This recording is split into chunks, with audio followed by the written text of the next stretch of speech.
नमस्कार साथियों, मैं ओम साहू, राष्ट्रीय अध्यक्ष भारतीय जागृति मिशन। साथियों, हमारे कुछ मित्र लिखते हैं कमेंट में कि मैं डरता हूँ, मैं खुलकर सामने आता नहीं, मैं लड़ना नहीं चाहता। साथियों, मैं आपको बताऊं कि मैं उस तेली समाज से हूं जिसका इतिहास रहा है कि इस समाज ने हमेशा सबको साथ लेकर चलने की कोशिश की है और जिसका खामियाजा आज समाज भुगत रहा है। हम किससे लड़ें? अगर लड़ना ही है तो सबसे पहले अपने से लड़ना पड़ेगा, जो पार्टी विशेष की गुलामी में लगे हुए हैं, जिसकी वजह से तरह तरह से अपमानित होना पड़ रहा है। कभी बहन बेटियों के शोषण पर, कभी भाइयों की हत्या पर, कभी अपनों की ज़मीनों के अवैध कब्जे पर, कभी कोई भी मुंह उठाता है और मोदी जी के नाम पर पूरे समाज को गरिया के चला जाता है। तो किस किस से लड़ेंगे?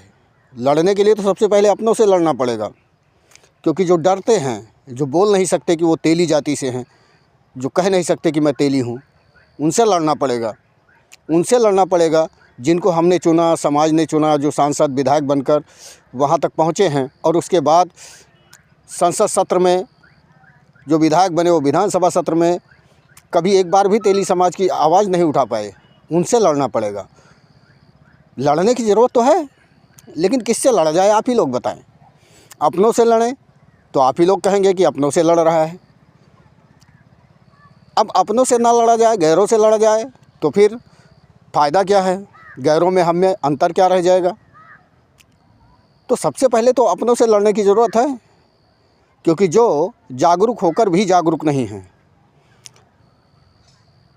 अधिकांश लोग कहते हैं हमारे समाज में एकता नहीं है। अरे भाई, मैं कैसे मान लूँ एकता नहीं है? एकता नहीं होती तो इस गाली गलौज वाले मामले में आज समाज एकजुट हुआ कैसे होता? तो कम से कम आप लोगों को विचार करना चाहिए कि हम एक दूसरे के साथ कब खड़े होंगे। धन्यवाद, नमस्कार, जय हिंद, जय भारत।